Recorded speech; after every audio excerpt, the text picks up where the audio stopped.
পানির অপর নাম জীবন। আমরা ছোটবেলা থেকে এই কথাটি শুনে আসছি। তার মানে আমাদের জীবনের সাথে পানির খুব রিলেশনটা খুব বেশি। সো এই পানি নিয়ে আজকে আমরা আমাদের সেকেন্ড লেকচারটি শুরু করব, যে ওয়াটার অ্যান্ড লাইফ। সো ওয়াটারের সাথে যে জীবনের সম্পর্ক সেই বিষয়টা আমরা দেখব। তো দেখার জন্য আমরা ওয়াটারের ছোট্ট একটু কেমিস্ট্রি কভার করি, যে ওয়াটারের মধ্যে কি থাকে, যে দুইটা হাইড্রোজেন থাকে, একটা অক্সিজেন থাকে। তো আগের ক্লাসে দেখেছো যে এই একটা অক্সিজেন থাকে এবং এই দুইটা হাইড্রোজেন থাকে, এবং সেখানে ওয়াটারের মধ্যে একটা partial positive charge negative charge তৈরি হয় অক্সিজেনের ক্ষেত্রে, আর হাইড্রোজেনের ক্ষেত্রে পার্শিয়াল পজিটিভ চার্জ তৈরি হয়, যে ঘটনাকে আমরা বলতেছিলাম পোলারিটি। এখন এই পোলারিটির কারণে আমাদের পানির মধ্যে স্পেশাল কিছু ক্যারেক্টারিস্টিক্স দেখা যায়, বৈশিষ্ট্য দেখা যায়, যার কারণে আমরা এই ওয়াটারকে এত স্পেশালভাবে আলোচনা করতেছি। এবং আমাদের বায়োলজিক্যাল সিস্টেমে বা জীবন্ত বস্তুতে এই ওয়াটার এর প্রভাব অনেক বেশি। অ্যারাউন্ড আমার বডিতে 60% হচ্ছে ওয়াটার। অ্যারাউন্ড আমার বডি হচ্ছে 60% ওয়াটার। কেউ যদি কারো ভর যদি দেখা যায় যে 50 কেজি হয়, ঠিক আছে, তার বডিতে প্রায় 30 লিটারের মতো পানি আছে, মানে অ্যারাউন্ড যদি আমরা অ্যাভারেজে বলি। তাহলে এই ওয়াটারকে আমাদের খুব গুরুত্বপূর্ণভাবে দেখতে হবে, এবং এই ওয়াটার ছাড়া কোনো জায়গায় আসলে এক্সিস্টেন্স পসিবল না। তো এই ওয়াটারের ক্ষেত্রে কিছু স্পেশাল ক্যারেক্টারিস্টিক্স আছে, যার কারণে এই বডিতে এত পার্সেন্ট থাকার কারণে আমাদের বডি খুব ভালোভাবে ফাংশন করতে পারতেছে। তো এই ওয়াটারের এই পোলারিটি হচ্ছে খুব বড় একটা বিষয়, যার কারণে আমরা খুব বেশি জায়গায় পানি দেখতে পাই সৃষ্টিকর্তা। এজন্য এই পোলারিটির কারণে আমাদের বডিতে আসলে পানির পরিমাণ খুব বেশি বাড়িয়ে দিয়েছে, কারণ পানিতে কিছু স্পেশাল বৈশিষ্ট্য দেখা যায়। তো যদি আমরা পানির স্পেশাল কিছু বৈশিষ্ট্য দেখি, তার মধ্যে প্রথম বৈশিষ্ট্য হবে যে পানির সারফেস টেনশন। কীভাবে? আমরা যদি দেখি, দেখো, আচ্ছা, আমরা যদি দেখি পানির সারফেস টেনশন কীভাবে কাজ করে। ধরো এটা হচ্ছে একটা পানি, তো এটার মধ্যে কি থাকে, এরকম হাইড্রোজেন থাকে, এখানে পার্শিয়াল নেগেটিভ চার্জ থাকে, এখানে পার্শিয়াল পজিটিভ চার্জ থাকে। এবং আমি যদি আরেকটা পানির কথা চিন্তা করি, দেখো এখানে কি হবে, এখানেও আরেকটা পানি আছে যেখানে হচ্ছে পার্শিয়াল পজিটিভ বা পার্শিয়াল নেগেটিভ চার্জ অক্সিজেনের, পার্শিয়াল পজিটিভ চার্জ হচ্ছে হাইড্রোজেনের। ওকে, এখানে যদি আরেকটা পানির কথা চিন্তা করি, তাহলে এখানে দেখা যাবে যে পার্শিয়াল পজিটিভ এখানে, পার্শিয়াল নেগেটিভ এখানে, পার্শিয়াল পজিটিভ হাইড্রোজেনের। তো আরেকটা পানির কথা চিন্তা করি, এখানে আরেকটা পানি আছে, তাহলে এটা পার্শিয়াল নেগেটিভ, এটা পার্শিয়াল পজিটিভ, এটা পার্শিয়াল এখানে হাইড্রোজেন এবং এটা পার্শিয়াল পজিটিভ। ওকে, তো এই তিনটা পানির কথা আমরা যদি চিন্তা করি, তাহলে দেখো, হ্যাঁ, এখানকার যে পার্শিয়াল পজিটিভ, এটার সাথে পার্শিয়াল নেগেটিভের একটা কি হবে, অ্যাট্রাকশন থাকবে, কারণ বিপরীত ধর্মী আদান পরস্পরকে আকর্ষণ করে। এখানকার পার্শিয়াল পজিটিভের সাথে এখানে পার্শিয়াল নেগেটিভের মধ্যে একটা বন্ধন কিন্তু থাকবে, বা একটা আকর্ষণ থাকবে। এখানকার পার্শিয়াল পজিটিভের সাথে এখানকার পার্শিয়াল নেগেটিভের একটা আকর্ষণ থাকবে, বা এখানকার পজিটিভের সাথে এখানকার নেগেটিভের একটা আকর্ষণ থাকবে। এভাবে দেখা যায় যে প্রত্যেকটা পানির অণু, যদি এটা একটা পানি নেই H2O, এটা যদি আরেকটা পানি নেই H2O, তাহলে তাদের মধ্যে একটা বন্ধন বা অ্যাট্রাকশন কিন্তু থাকে। এবং এখানে যদি আরেকটা পানি নেই, এখানেও কিন্তু অ্যাট্রাকশন থাকে। তাহলে প্রত্যেকটা পানির মধ্যে, এই পানির অণুগুলোর মধ্যেই একটা অ্যাট্রাকশন থাকে, একটা বল থাকে। এই কারণে দেখা যায় পানির একটা সারফেস টেনশন তৈরি হয়। কিভাবে? ধরো এটা তুমি একটা গ্লাস অফ ওয়াটার নিলে, একটা পানির গ্লাস নিলা, ঠিক আছে, সো এত বিশ্রী গ্লাস, আচ্ছা, ওকে, সো এটা একটা পানির গ্লাস। এখন এই পানির গ্লাসে যদি আমরা দেখি যে এতটুকু পরিমাণ পানি আছে, এখন এই সারফেস বা একদম পৃষ্ঠের যে পানির অণুগুলোর কথা চিন্তা করো, এখানে অনেকগুলো পানির অণু আছে। এভাবে যদি আমরা একটু বড় করে আঁকি, হ্যাঁ, পানির অণুগুলো অনেক ছোট, সো আমরা যদি একটু বড় করে আঁকি, তাহলে এগুলো হচ্ছে পানির অণু। এবং প্রত্যেকটা পানির অণুর মধ্যে এই ধরনের অ্যাট্রাকশন বা আকর্ষণ কিন্তু থাকে। তাহলে প্রত্যেকটা পানির মধ্যে এভাবে অ্যাট্রাকশন কিন্তু আছে। কিন্তু এই অ্যাট্রাকশনের মান কি খুব বেশি হবে? অবশ্যই না, কারণ এখানে পার্শিয়াল পজিটিভিটি পার্শিয়াল নেগেটিভিটি তৈরি হয়েছে। এবং তাহলে দেখো, এখানকার যে পৃষ্ঠের প্রাণীগুলোর কথা চিন্তা করো, তাদের মধ্যে একটা অ্যাট্রাকশন ফোর্স আছে। তাহলে তুমি যদি এখানে কোনো একটা বল দাও, কোনো একটা কম মানের বল দাও, একটা ছোট্ট একটা বল দাও, ঠিক আছে, যে খুব আস্তে তুমি একটু নিচের দিকে চাপ দিচ্ছ, তখন এই পানির অণুগুলো সরতে যাবে না। তারা কি যাবে? তারা এভাবে একটু বাঁকা হয়ে যাবে, তাদের যে পৃষ্ঠটা একটু বাঁকা হয়ে যাবে, কিন্তু তারা একটা পানি আরেকটা পানিকে ছাড়তে যাবে না। এই যে পৃষ্ঠে দেখো একটা টান টান তৈরি হচ্ছে, এই টানটাকে বলা হয় পৃষ্ঠটান, কারণ তারা একে অপরকে ধরে রাখতে চায়। হ্যাঁ, তো এই জন্য পৃষ্ঠে একটা টান তৈরি হচ্ছে, এটাকে বলে আমরা সারফেস টেনশন। আমরা যদি কোনো একটা গ্লাসে দেখবা যে গ্লাসে যদি আমরা হচ্ছে একটা পিন নেই, ধরো এই পানি আছে, এখন এখানে যদি একটা পাতলা পিন নেই, তাহলে সেই পিন দেখবা ভাসতেছে। এবং আমরা কিছু পানিতে পোকা হাঁটতে দেখি, যারা পানির উপরে সারফেস দিয়ে হাঁটাহাঁটি করে। কেন হাঁটাহাঁটি করে? কারণ পানির এই উপরে সারফেসে একটা সারফেস টেনশন দেখা যায়। এই পরমাণুগুলো তারা সরতে চায় একটা আরেকটার সাথে এই যে পজিটিভ আর নেগেটিভ চার্জের মাধ্যমে অ্যাট্রাক্ট হয়ে থাকে। তো এটাকে বলে আমরা সারফেস টেনশন। তাহলে এখানে যদি খুব ছোট্ট একটা পোকা থাকে, তার পা যদি এভাবে থাকে, তাহলে দেখবো পানির মধ্যে, বিশেষ করে পুকুরের মধ্যে দেখা যায় এই পোকাগুলো পানির উপর দিয়ে হাঁটতে থাকে। তাহলে এই সারফেস টেনশন কিন্তু খুবই ইম্পর্টেন্ট একটা জিনিস এই ইসের জন্য, প্রজাতির জন্য। এটা হচ্ছে সারফেস টেনশন। এখন এই সারফেস টেনশনের সাথে একটা আরেকটা বিষয় আমরা দেখাতে পারি, সেটা হচ্ছে capillary action of water. So capillary action কি? সো তোমার কাছে যদি দেখো, ধরো খুব চিকন একটা পাইপ আছে, একদম চিকন, হ্যাঁ, এই পাইপের কথা চিন্তা করো, তার এক ডায়ামিটারটা অনেক কম। এখন এটাকে যদি আমরা জুম করে আঁকি, এখানে যদি জুম করে আঁকি, তাহলে এটা হচ্ছে সেই পাইপটা, হ্যাঁ, আমরা জুম করে আঁকতেছি, বাট এটা ডায়ামিটার, এটা যে ব্যাসার্ধ, এটা কিন্তু অনেক কম, এটা অনেক কম। ওকে, এই ডায়ামিটারে যদি আমরা পানির অণু আঁকি, তাহলে কীরকম দেখা যায়? দেখো, আমরা যদি এখানে কিছু পানি আঁকতেছি, হ্যাঁ, সো এই ক্যাপিলারিতে কিছু পানি আঁকতেছি।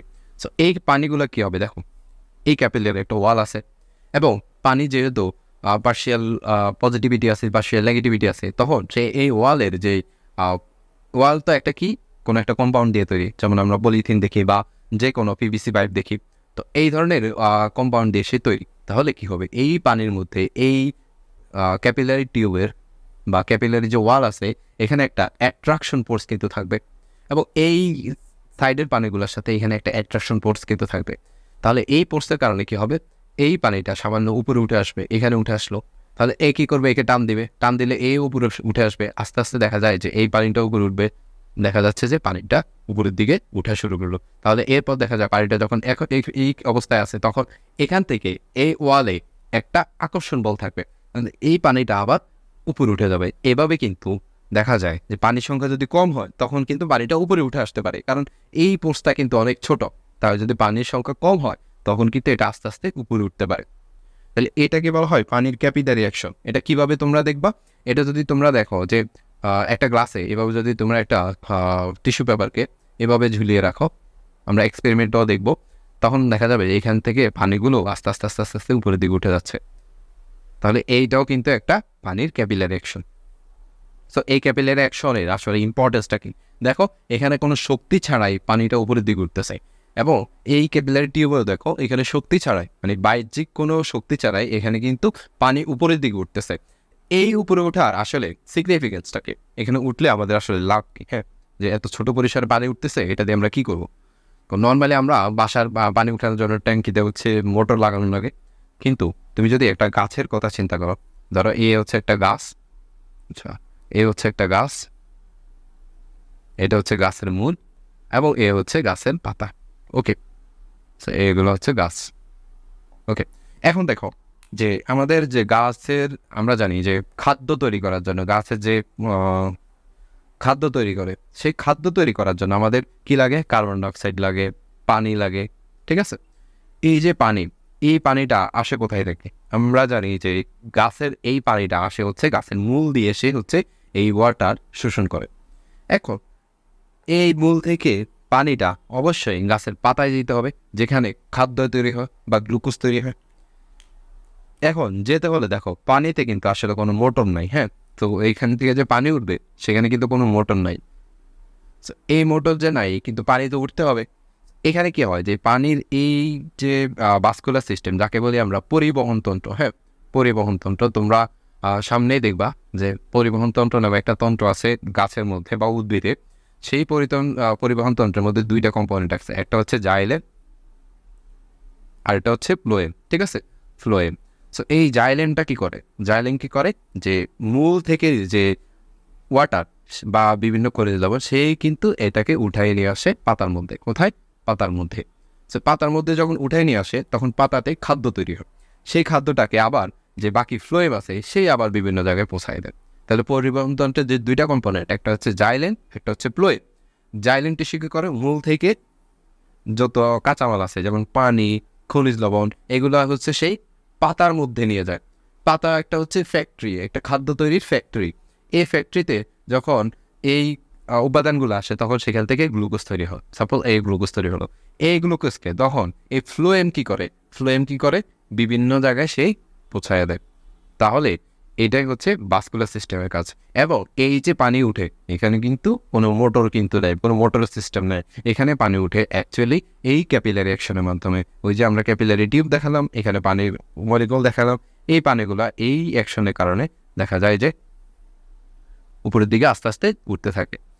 তাহলে এই জিনিসটা যদি না থাকতো তাহলে কিন্তু আমাদের এক্সিস্টেন্স বলো, গাছের এক্সিস্টেন্স বলো, কোনো কিছুই থাকতো না। কারণ আমরা সবাই এই উদ্ভিদের তৈরিকৃত খাদ্যের উপরে ডিপেন্ডেন্ট, এবং উদ্ভিদ নিজেও এই খাদ্য উপরে ডিপেন্ডেন্ট। তাহলে এই যদি পানি না উঠতো, পানি যদি না উঠতো, তাহলে উদ্ভিদের অস্তিত্ব এবং হিউম্যান বিংয়ের বা যে কোনো প্রজাতির অস্তিত্ব কিন্তু বিলুপ্ত হয়ে যেত।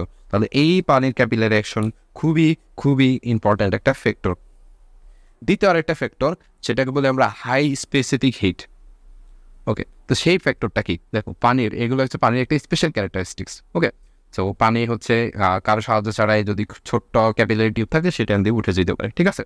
আচ্ছা, এরপর আসো যে আমাদের আরেকটা হচ্ছে হাই স্পেসিফিক হিট। তো হাই স্পেসিফিক হিট কি? হ্যাঁ, তো খুব ফ্যান্সি টার্ম, তোমাদের এগুলো জানার দরকার না, তোমরা বিষয়টা বুঝো। হ্যাঁ, টার্ম জানার খুব বেশি দরকার না। ধরো এই একটা পুকুর, এই পুকুরে ধরো এই এতটুকু পর্যন্ত পানি আছে। এখন নিচে ধরো এটা হচ্ছে পানির নিচের উদ্ভিদ, আর এখানে ধরো আমি একটা মাছ আঁকলাম। হ্যাঁ, ওকে, সো আমরা উদ্ভিদের কথা চিন্তা করো, মাছের কথা চিন্তা করো, পানির নিচে মাছগুলোর কথা চিন্তা করো। ধরো এখন আমাদের যে দেশে তাপ প্রবাহ চলতেছে খুব বেশি, ঠিক আছে? তো ধরো এখানে হচ্ছে সূর্য, আজকে সূর্যের তীব্রতা অনেক বেশি, এখান থেকে সূর্য থেকে গরমটা আসলো। যখন এই সূর্য থেকে গরমটা আসে তখন কিন্তু সারফেসের পানিগুলো এই গরমটাকে শোষণ করে, কিন্তু নিচের পানিগুলো কিন্তু সরাসরি সূর্যের এই তাপটা কিন্তু পাচ্ছে না, পাচ্ছে কারা? উপরের দিকে।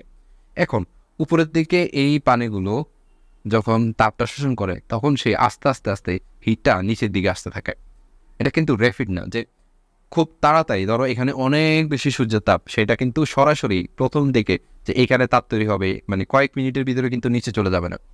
এটা নিচে যেতে যেতে অনেক সময় লাগবে, এবং এটা আস্তে আস্তে তাপ বাড়তে থাকবে। তুমি একটা পানিকে গরম করার সময় কিন্তু এটা হুট করে গরম হয়ে যায় না, এটা আস্তে আস্তে আস্তে আস্তে তার টেম্পারেচার বাড়াতে থাকে। এই ফেনোমেননটার কারণে দেখা যায় নিচের যে উদ্ভিদ কিংবা প্রাণীগুলো আছে তারা সময় পায়, তাদের টেম্পারেচার আস্তে আস্তে যেহেতু বাড়তেছে তখন তারা সময় পায় তাদের অভিযোজন করার জন্য বা নিজেকে মানিয়ে নেওয়ার জন্য। যদি দেখা যায় হুট করে টেম্পারেচার বেড়ে যাচ্ছে তখন কিন্তু এই মাছ, এই উদ্ভিদ বা এই জলজ উদ্ভিদ প্রাণীগুলো তারা কিন্তু সার্ভাইভ করতে পারতো না। এই জন্য দেখা যায় যখন শীতকাল, আদারওয়াইজ শীতকাল, তখন কি হবে? উপরে পানিগুলো একটু কি থাকবে? উপরে পানিগুলো ঠান্ডা হইতে থাকবে, বাট নিচের পানিগুলো দেখবে যে উপরে পানির মতো এত ঠান্ডা না। এটা আমরা যারা পুকুরে গোসল করে তারাই বুঝতে পারি যে গরমকালের ক্ষেত্রে যখন পুকুরে যত গভীরে যাওয়া যায় তত আমরা ঠান্ডা পানি পাই, কারণ হচ্ছে পানির হাই স্পেসিফিক হিট। পানি হচ্ছে হিট ধরে রাখতে পারে, আস্তে আস্তে সে হিট করে, তার টেম্পারেচার সে আস্তে আস্তে বাড়ায়। যার কারণে এই নিচের উদ্ভিদ এবং প্রাণীগুলোর ক্ষেত্রে এই পানির যে হাই স্পেসিফিক হিট, এই প্রপার্টিসটা এদের যে এক্সিস্টেন্স সেটার জন্য খুবই গুরুত্বপূর্ণ একটা বিষয়। কারণ হঠাৎ যদি টেম্পারেচার বাড়ে কমে তাহলে এই উদ্ভিদগুলো, এই প্রাণীগুলো তাদের বাঁচা সম্ভব হতো না। তাহলে এটা ছিল একটা বিষয় যে high specific heat. Fancy term মনে রাখার দরকার নেই, শুধু মনে রাখে এই ফেনোমেননটা যে এখানে পানি আস্তে আস্তে গরম হয় বা আস্তে আস্তে ঠান্ডা হয় এবং হিট রেডিয়েট করে আস্তে আস্তে, যার কারণে পানির নিচে বিষয়গুলো বেঁচে থাকে। এরপর যদি আবার একটা এক্সাম্পল দেখায়, সেম পুকুর আমরা দেখলাম যে আমরা জানি যে যদি বরফ বরফ দেখবা, যদি তুমি একটা গ্লাস নাও, হ্যাঁ, এই গ্লাসের মধ্যে তোমার ধরো পানি আছে, পানির মধ্যে যদি তুমি কয়েক টুকরা বরফ ছেড়ে দাও তাহলে সেই বরফগুলো কিন্তু পানিতে ডুবে যাবে না, সেই বরফগুলো পানিতে ভাসতে থাকবে। এই পানিগুলো মধ্যে বরফগুলো ভাসতেছে কেন? কারণ যে বরফের যে ঘনত্ব, বরফের বরফের যে ঘনত্ব সেটা পানি থেকে অনেক কম। ওকে, তো বরফের ঘনত্ব পানি থেকে কম, সেই জন্য দেখা যায় বরফ পানির উপর ভাসতে থাকে এবং পানি তার নিচে থাকে। এই ফেনোমেননটাই আমাদের এক্সিস্টেন্সের ক্ষেত্রে কাজে লাগে। কিভাবে? ধরো তুমি একটা আইস গ্রিনল্যান্ডের কথা চিন্তা করো। হ্যাঁ, সো গ্রিনল্যান্ডের কথা চিন্তা করো, ধরো পানির সারফেস হচ্ছে এটা। সো গ্রিনল্যান্ডে দেখো এই সারফেসে কি থাকে? এরকম উপরে সারফেসে কি থাকে? বরফ থাকে। হ্যাঁ, পানির উপর সারফেসে বরফ থাকে। এখন এই বরফগুলো পানিতে ভাসতে থাকে, এগুলো কিন্তু ডুবে না। না ডুবার কারণে কি হয় যে নিচে ধরো এটা সে উদ্ভিদ, আমরা আবার সে মাছ আঁকলাম।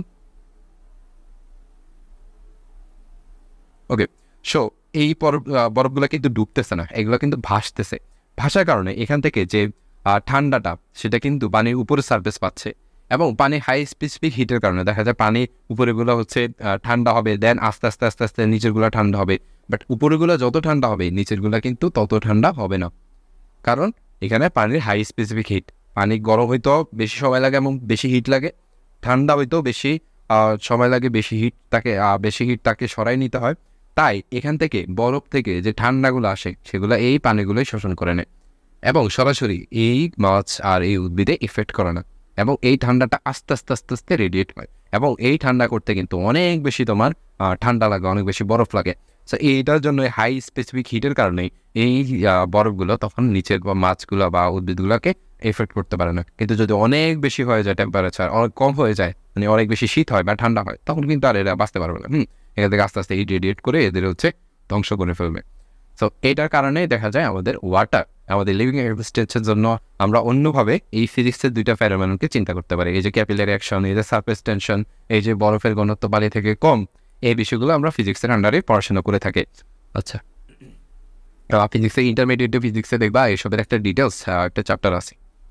ওকে, এরপরে আসো পানির আরেকটা বৈশিষ্ট্য, এইটাই আমাদের বডিতে সব থেকে বেশি কাজে লাগে, যে পানি হচ্ছে ইউনিভার্সাল দ্রাবক। সো ইউনিভার্সাল দ্রাবক, ঠিক আছে, বা সলভেন্ট, এটাকে আমরা বলি ইউনিভার্সাল সলভেন্ট। সো কেন আমরা এটাকে ইউনিভার্সাল সলভেন্ট বলি? না, সলভেন্ট মানে কি? আচ্ছা, সলভেন্ট আমরা মানে খুব সহজভাবে জানি। এই ধরো তোমার কাছে ওয়ান গ্লাস অফ ওয়াটার আছে, এখানে তুমি হচ্ছে কি করবো, আজকে শরবত বানাবা, যেহেতু এখন প্রচুর গরম পড়তেছে, এখানে হচ্ছে তুমি সুগার বা চিনি দিয়ে দিছো, বা তুমি চাচ্ছ যে না আমি একটা স্যালাইন বানাবো, এখানে লবণও দিয়ে দিলা, সোডিয়াম ক্লোরাইড দিয়ে দিছো। তখন কি হবে দেখো তো, এই পানির মধ্যে তুমি দুইটা পদার্থ দিচ্ছ, সুগার দিচ্ছ, সোডিয়াম ক্লোরাইড দিচ্ছ, তাহলে এখানে সলভেন্ট বা দ্রাবক, দ্রাবক হচ্ছে ওয়াটার। কারণ সে তোমার দেওয়া সুগার এবং তোমার দেওয়া সোডিয়াম ক্লোরাইডকে সে দ্রবীভূত করবে, ভ্যানিশ করে দিবে, পানিতে আয়োনাইজ করে দিবে, সেই জন্য এইটাকে বলা হয় দ্রাবক। এখন এই যে দেখো তুমি পানির মধ্যে সুগার দিচ্ছ, সেও গলে যাচ্ছে, পানির মধ্যে সোডিয়াম ক্লোরাইড দিচ্ছ, সেও গলে যাচ্ছে। এবং দেখা যায় অনেক পদার্থই আছে যারা পানিতে দিলে এরকম গলে যায়। এই জন্য দেখা যায় পানি খুব ভালো একটা দ্রাবক হিসাবে কাজ করে। কারণ কেন কেন এই বিষয়টা আমরা দেখবো, কিন্তু আমরা জানি যে পানিতে যে কোনো কিছু দেখবা যে এটা হচ্ছে আসলে গলে যাচ্ছে ম্যাক্সিমাম জিনিস। নট ইভেন দ্যাট, তুমি যদি তেল দাও তাহলে সে কিন্তু গলবে না। হ্যাঁ, তেল কিন্তু পানির উপর ভাসতে থাকবে, সেটা আলাদা জিনিস। কেন ভাসতে থাকবে আমরা দেখবো একটু পরে। তাহলে পানিকে বলা হয় ইউনিভার্সাল দ্রাবক, কারণ সে মোটামুটি সব কিছুকে দ্রবীভূত করে ফেলতে পারে। আচ্ছা, কেন করতে পারে এই বিষয়টা আমরা দেখি। এখন আসি যে আচ্ছা, সুগারের কথা বাদ দিই, সুগার স্ট্রাকচার একটু কমপ্লিকেটেড, আমরা সোডিয়াম ক্লোরাইডে দেখি। যে তুমি একটা পানিতে লবণ দিচ্ছ, সেই লবণটা কিভাবে গলতেছে, হ্যাঁ পানির মধ্যে গলতেছে, এবং পানি কিভাবে দ্রাবক হিসাবে কাজ করতেছে সেই বিষয়টা দেখি। সে তোমার কাছে সোডিয়াম ক্লোরাইড আছে, তো সোডিয়াম ক্লোরাইডের স্ট্রাকচার যখন আমরা পড়ছিলাম তখন দেখছি যে সোডিয়াম প্লাস হয় এবং ক্লোরিন মাইনাস হয়। এই বিষয়টা আমরা তখনই দেখেছিলাম যে সোডিয়াম প্লাস এবং আচ্ছা, আমরা এই পেনটা ইউজ না করাই ভালো। যে দেখি আমাদের সোডিয়াম আছে এবং ক্লোরিন আছে, তো সোডিয়াম প্লাস এবং ক্লোরিন মাইনাস। আমরা যখন আয়নিক বন্ধন পড়েছিলাম তখন এই এক্সাম্পলটা আমরা দিয়েছিলাম। এবং পানির কথা চিন্তা করো, পানিতে দেখো যে আমরা এখানে একটা অক্সিজেন থাকে, একটা হাইড্রোজেন থাকে, ওকে, এবং এই অক্সিজেনটা পার্শিয়ালি নেগেটিভ চার্জ হয়, হাইড্রোজেন পার্শিয়ালি পজিটিভ চার্জ হয়, সেই পোলারিটির কাহিনী, একই কাহিনী। এবং এখানে যদি ক্লোরিনের কথা চিন্তা করে, যে ধরো আমরা আরেকটা পানির অণু আঁকতেছি, একটু উল্টা করে আঁকতেছি, কারণ কি আমরা বলবো যে এখানে পার্শিয়াল পজিটিভ চার্জ, এখানে পার্শিয়াল নেগেটিভ চার্জ, তাহলে এটা হচ্ছে একটা পানির অণু, এটা আরেকটা পানির অণু। তাহলে এখানে কি হবে দেখো তো, সোডিয়াম যেহেতু পজিটিভলি চার্জ, এখানে অক্সিজেন পার্শিয়াল নেগেটিভলি চার্জ, তাহলে এই অক্সিজেন কি করবে, এই সোডিয়ামকে অ্যাট্রাক্ট করবে। আবার এই ক্লোরিনের দিকে দেখো, ক্লোরিন হচ্ছে নেগেটিভলি চার্জ আর হাইড্রোজেন হচ্ছে পার্শিয়াল পজিটিভলি চার্জ, তাহলে এই পার্শিয়াল পজিটিভ চার্জ হাইড্রোজেন এই ক্লোরিনকে অ্যাট্রাক্ট করবে। এখানে একটা না, এখানে দেখা যাবে যে অনেকগুলো পানির অণু আসে এভাবে অ্যাট্রাক্ট করতেছে, অনেকগুলো পানির অণু আসে এইভাবে অ্যাট্রাক্ট করে এই ক্লোরিন পরমাণুকে এই সোডিয়াম থেকে যে বন্ধনটা ছিল সেখান থেকে সরাই নেওয়া যাবে। এখানেও দেখা যায় আরও অক্সিজেন, আরও পানির অণু আসবে, এবং এই অক্সিজেন যেহেতু নেগেটিভ চার্জ, সে কী করবে, এই সোডিয়ামকে আকর্ষণ করবে। তো দেখা যায় অনেকগুলো যখন পানির অণু আসে তখন এইখানকার যে সোডিয়াম আর ক্লোরিনের মধ্যে যে বন্ধন ছিল সেটা ভেঙে যায়, ভাঙার এবং এখানে সোডিয়ামটা আর ক্লোরিনটা আলাদা হয়ে যায়। তখন আমরা দেখি যে সোডিয়াম প্লাস আকারে থাকে পানিতে এবং ক্লোরিন মাইনাস আকারে থাকে, কারণ তাদেরকে এখানকার যে পানির যে গোয়েন্দাগুলো আছে, এখানে অক্সিজেন নেগেটিভ আর এখানে হাইড্রোজেন পজিটিভ, তারা এখানে অ্যাট্রাক্ট করে দুইজনকে আলাদা সরাই নিয়ে যায়। এবং এটা সম্ভব হয়েছে শুধুমাত্র পানি যেহেতু পোলার কম্পাউন্ড বা পোলারিটির কারণে এই ঘটনাটা সম্ভব হয়েছে। এবং এই পোলারিটির কারণে দেখো পানির অনেকগুলো আমরা এক্সট্রা বৈশিষ্ট্য কিন্তু দেখতে পাই, যার কারণে পানি আমাদের বডির প্রায় 60% গঠন করে। তো এটা হচ্ছে আসলে এই ওয়াটার বা পানির তাৎপর্য।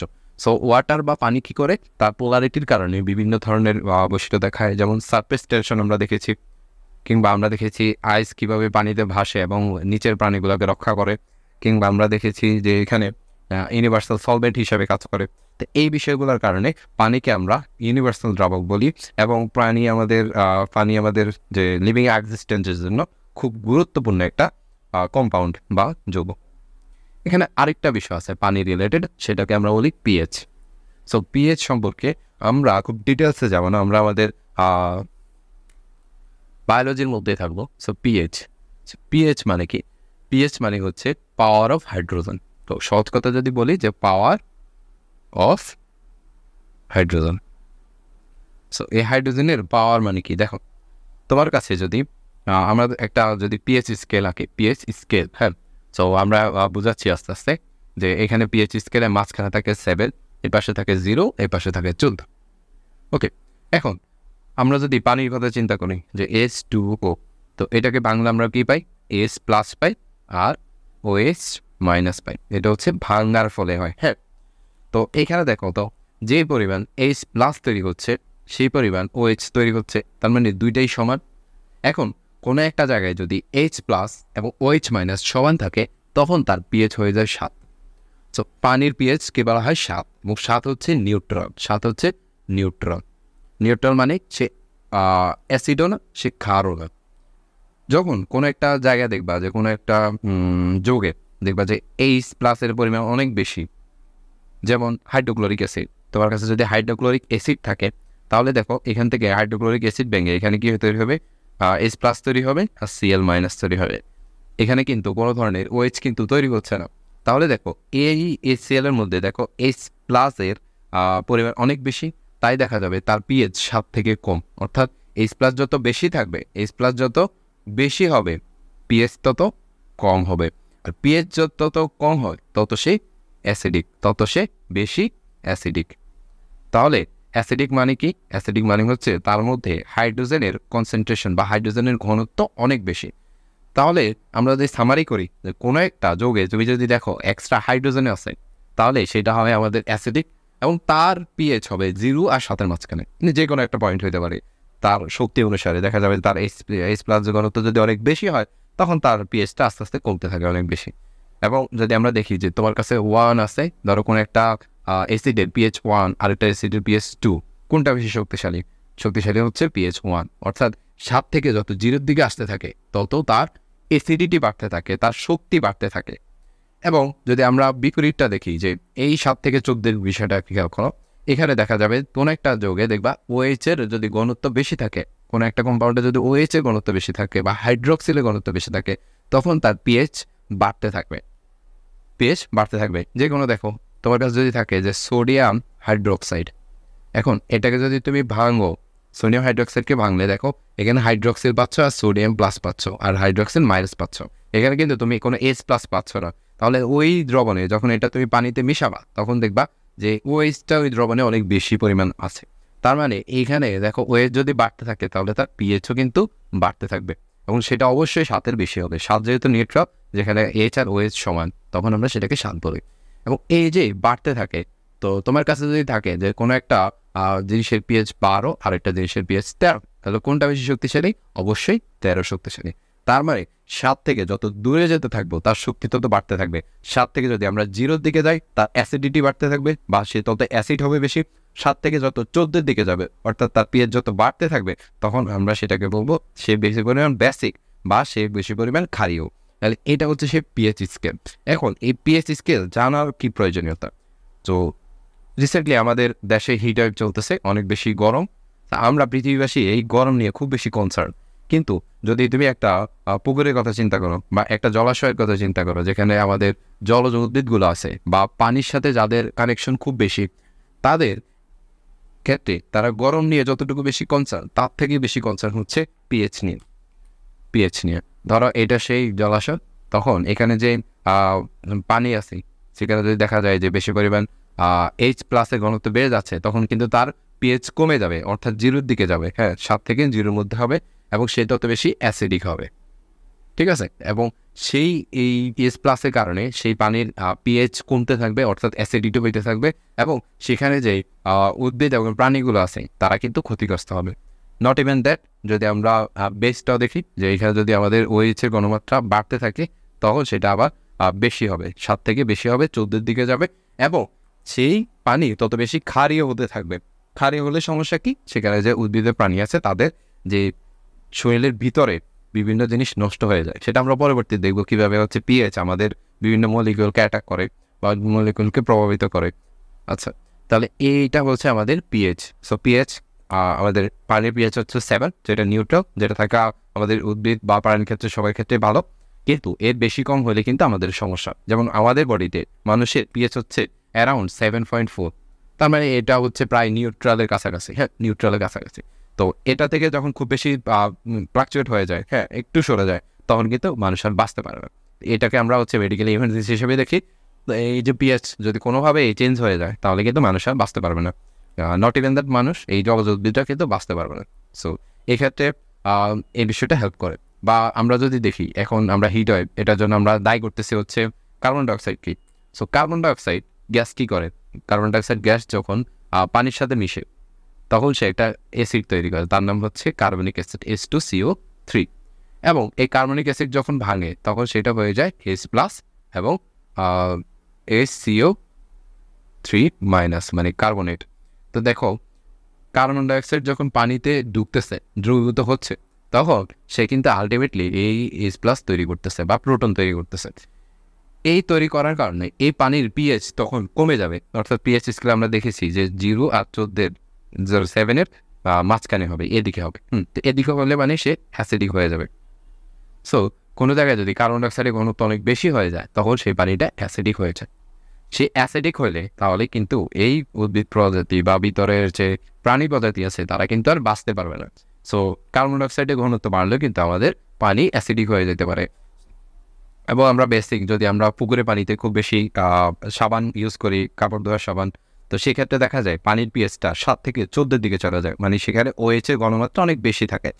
দ্যাটস ওয়াই পানির ভিতরে যে উদ্ভিদ এবং প্রাণীগুলো আছে তারা খুব বেশি ক্ষতিগ্রস্ত হয়। সেজন্য আমরা কোনো জায়গায় খুব বেশি সাবান যদি আমরা পানিতে ইউজ করি বা ডিটারজেন্ট, সেক্ষেত্রে পানির যে ভারসাম্যটা সেটা নষ্ট হয়।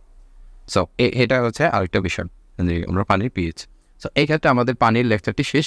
আমরা পরবর্তীতে বিভিন্ন অর্গানিক কেমিস্ট্রিতে এন্টার করবো, সেটাও অবশ্যই কেমিস্ট্রি পার্ট, বাট সেখান থেকে আমরা আস্তে আস্তে বায়োলজিতে শিফট করবো। সো মূলত এতটুকুই ছিল আজকে পানির ক্লাস।